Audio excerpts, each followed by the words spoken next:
Why would Joseph Stalin, the ruler of one of the most powerful countries on earth, invade Finland right before World War II? Because he thought the war would be over in less than 2 weeks. And honestly, looking at the numbers, who could blame him? The Soviet Union had almost 200 million people. Finland had fewer than 4 million. Stalin had thousands of tanks, hundreds of thousands of soldiers, and one of the largest armies on earth. Finland. Farmers, hunters, loggers, and men on wooden skis. By every measurable standard, this wasn't supposed to be a war. It was supposed to be an execution. Instead, something happened in the frozen forests of Finland that shocked the world. Soviet divisions began disappearing. Columns of tanks were destroyed. And one of the most feared armies on earth suddenly looked completely lost. The deeper Stalin pushed into Finland, the worse the disaster became. And somewhere in Germany, Adolf Hitler was watching. Because what happened in those frozen forests wouldn't just humiliate Stalin. It would help shape one of the most catastrophic decisions in human history. This wasn't really a war about communism. And it wasn't about conquering Finland. It was about one thing: fear. By 1939, Stalin knew another European war was coming. And when he looked at the map, he saw a nightmare. Leningrad, one of the Soviet Union's most important cities, sat only a short distance from the Finnish border. From Stalin's perspective, Finland wasn't the problem. Geography was. So he demanded territory. Finland refused. And what happened next shocked the entire world. As Adolf Hitler expanded across Europe, Stalin became increasingly paranoid. He desperately wanted buffer zones around the Soviet Union. And in one sense, he wasn't crazy. Leningrad sat just 20 miles from Finland. If Germany ever used Finland as a launching pad, one of the Soviet Union's most important cities could fall. The Kremlin's logic was simple. Better to move the border now, than fight for survival later. But Stalin had created a problem of his own. Only a few years earlier, during the Great Purge, he had imprisoned or executed many of his best military commanders. His army looked terrifying on paper.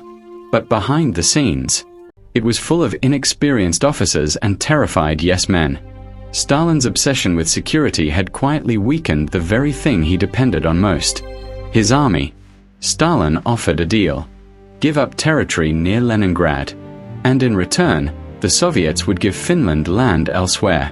To Moscow, it seemed reasonable. To Finland, it looked like the first step toward becoming another Soviet puppet.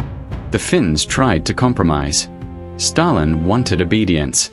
Negotiations collapsed.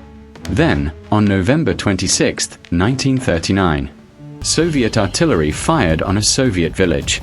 And Moscow immediately blamed Finland. It was a lie. But it gave Stalin exactly what he wanted. On November 30th, the Red Army invaded. Most observers expected Finland to disappear within days. Nobody expected the Finns to fight. Finland stood completely alone. They had two options: submit, or fight the largest country on earth. Neither option was good. Surrendering might preserve lives. But looking at what had happened elsewhere in Eastern Europe, many Finns feared that surrender would only delay the loss of their independence. So they made an astonishing decision. If they were going to die, they would make the Soviet Union pay dearly for every mile. They chose war. Inside Moscow, confidence bordered on arrogance. Some commanders worried about fighting in the middle of winter, but others laughed. The Finns will be finished in a week. Some Soviet soldiers were even told not to bring heavy winter gear. Why carry extra weight for a campaign that would be over in days? After all, Soviet tanks outnumbered Finnish tanks almost 100 to 1. The Red Air Force controlled the skies. Finland barely had enough ammunition. Meanwhile, Finnish commander Carl Gustav Mannerheim understood something. Fighting conventionally was suicide. So the Finns came up with an idea that sounded completely ridiculous. Don't fight like a normal army. Become the forest. Fight on skis. Strike at night. Disappear. And force the enemy to fight nature itself. December 1939. The invasion finally began. Inside Moscow, few people doubted the outcome. Many Soviet officers expected victory within days. The Red Army crossed into Finland with enormous confidence. Thousands of tanks, hundreds of thousands of men, massive columns stretching for miles. To many Soviet commanders, this wasn't supposed to be a war. It was supposed to be a parade. But almost immediately, everything started going wrong. Temperatures plunged to 40 degrees below zero. Snowstorms swallowed entire units. Truck engines froze solid. Weapons jammed. Fuel lines cracked. And the deeper the Red Army pushed into Finland, the stranger the war became. Because Finland wasn't France. It wasn't Poland. There were almost no roads. Just endless forests, frozen lakes, and darkness. Lots of darkness. Then, something deeply unsettling began to happen. Nothing. No resistance. No artillery. No enemy soldiers. Nothing. The forests were silent. Too silent. Days passed. Still nothing. And that terrified many Soviet troops. Because they knew one thing. The Finns were out there. Watching. Waiting. And then, men began disappearing. Entire patrols vanished. Supply trucks stopped arriving. Messengers never came back. Soldiers started hearing rifle shots from the darkness. One shot. Then silence. Another shot. Then silence again. Nobody knew where the bullets were coming from. Nobody knew who was shooting. Panic began spreading through the columns. Some Soviet troops fired wildly into the trees. Others huddled around campfires, afraid to sleep. And the freezing cold became just as deadly as the enemy. Men froze to death in their tents. Others froze while standing guard. Some simply sat down in the snow and never woke up. Suddenly, the world's largest army found itself trapped inside a frozen nightmare. The Red Army had entered Finland, but they had entered Finland's world, not the other way around. And then, the ghosts finally appeared. The Finns understood one brutal truth. They could never defeat the Soviet Union in a normal war. Trying to meet the Red Army head-on would be suicide. So instead, they decided to fight a completely different war. And soon, the Soviet Union discovered something terrifying. The forests themselves had joined the enemy. Unlike Soviet troops, Finnish soldiers didn't need roads. They moved on skis. They knew every frozen lake, every hill, every patch of forest. While Soviet trucks struggled through snow, Finnish ski troops glided silently through the wilderness. They moved faster, struck harder, and vanished before anyone could react. To exhausted Soviet soldiers, it felt like fighting ghosts.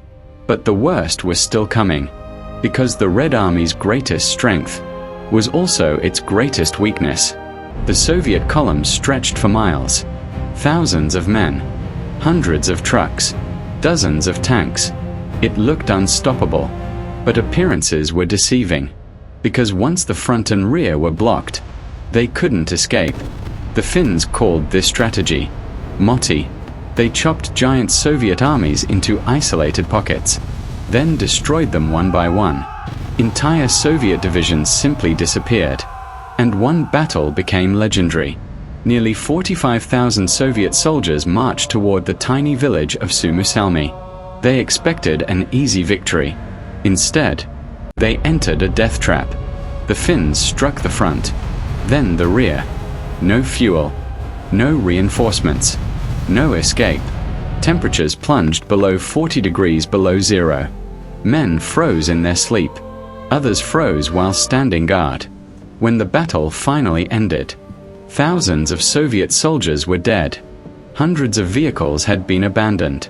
And one of the largest armies on Earth had been humiliated by a force smaller than many football stadium crowds. But things were about to become even more embarrassing, because Finland had almost no anti-tank weapons. And somehow, that didn't matter. The Finns improvised. They grabbed bottles, filled them with gasoline, added a burning rag, and threw them at tanks. Ridiculous, primitive, desperate, and unbelievably effective. Earlier, Soviet Foreign Minister Molotov had claimed Soviet bombers weren't dropping bombs. They were dropping food baskets. The Finns joked, "If Molotov is bringing the food, we'll provide the drinks." And so the Molotov cocktail was born. Hundreds of Soviet tanks went up in flames. But even that wasn't the most terrifying thing hiding in the snow. His name was Simo Häyhä. He wasn't famous. He wasn't a general. He was a farmer. Using an ordinary rifle without a scope, he hunted Soviet soldiers with terrifying efficiency. He packed snow into his mouth so his breath wouldn't reveal his position. The Soviets became obsessed with killing him. Special sniper teams failed. Artillery bombardments failed. Rumors spread. They called him the White Death. By the end of the war, he had recorded more than 500 kills. But the real nightmare wasn't one sniper. It was something much bigger. The Red Army had become afraid. Afraid of the forests. Afraid of the darkness. Afraid of the silence. Every shadow became an enemy. Every movement became a threat. The mighty Red Army wasn't just losing men. It was losing confidence. And around the world, people couldn't believe what they were seeing. Newspapers exploded with headlines. Tiny Finland became a symbol of impossible resistance. Military observers watched in disbelief. Inside the Kremlin, Stalin was furious. Because something even more dangerous than military defeat was happening. His image of invincibility was collapsing. And somewhere in Berlin, one man was watching every disaster with enormous interest. Adolf Hitler. And he was drawing exactly the wrong conclusion. The Soviets paid an enormous price for every mile. But Finland was paying a price too. The problem was never Soviet incompetence. The problem was time. Every destroyed tank was a victory. Every frozen Soviet column was a victory. Every successful ambush was a victory. But victories couldn't solve Finland's biggest problem. Finland could destroy divisions. It could burn tanks. It could humiliate Stalin. But it couldn't manufacture ammunition fast enough. It couldn't replace experienced soldiers fast enough. And it couldn't create more Finland. Every week, the Red Army returned with more men, more artillery, more tanks, more shells. The battlefield was becoming a contest of endurance. And endurance favored the Soviet Union. The Finns understood a brutal truth. They were winning the battles. But they were slowly losing the war. Meanwhile, inside the Kremlin, Joseph Stalin was furious. The humiliation had forced him to do something he hated. Adapt. Gone were the reckless advances through deep forests. Gone were the fantasies of easy victory. Stalin replaced commanders, reorganized the Red Army, and concentrated overwhelming firepower against the Mannerheim Line. Thousands of artillery guns hammered Finnish defenses day and night. Fresh Soviet divisions poured into the front. The mistakes that had made the world laugh at Stalin's army were slowly disappearing. And for the first time since the war began, the Soviet Union was starting to look like the Soviet Union.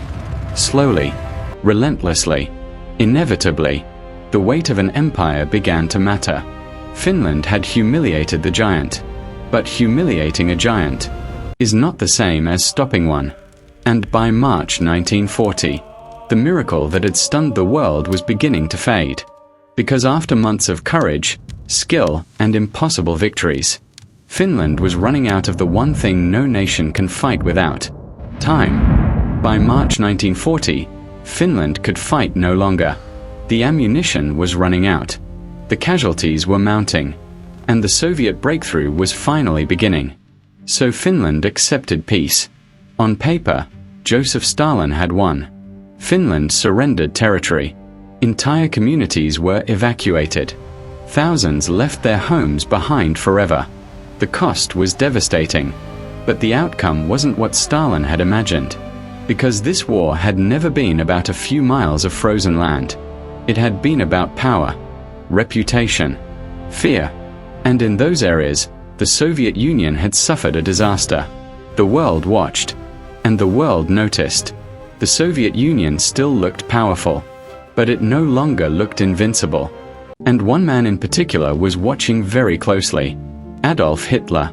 The lessons he drew from Finland would help shape one of the most catastrophic decisions in history. Hitler convinced himself that the Soviet Union was weaker than it appeared. That one hard kick would bring the whole structure crashing down. So in June 1941, he launched Operation Barbarossa, the largest invasion in human history. But history has a sense of irony. Because the humiliation Stalin suffered in Finland forced him to confront problems he could no longer ignore. Command failures, training deficiencies, tactical mistakes. The Winter War exposed them all. And while the Red Army still had a long way to go, the shock of Finland became a warning that Stalin could not dismiss. History is strange that way. Sometimes a painful defeat teaches lessons that an easy victory never could. And sometimes a small nation changes history simply by refusing to break. Victories are not remembered by maps. They're remembered by stories. And the story the world remembered was that a nation of 4 million people stood against one of the most powerful empires on earth and refused to kneel. Because the Winter War proved something every empire eventually learns. Size creates power, but power alone does not create victory. Not in mountains, not in jungles, not in deserts, and certainly not in a frozen forest where every tree hides an enemy. In the end, Finland could not stop the Soviet Union forever. But it accomplished something far more remarkable. It showed the world that even a superpower could bleed. And for one brutal winter, tiny Finland made Stalin's empire look weak. Because empires are remembered for what they conquer, but small nations are remembered for what they refuse to surrender.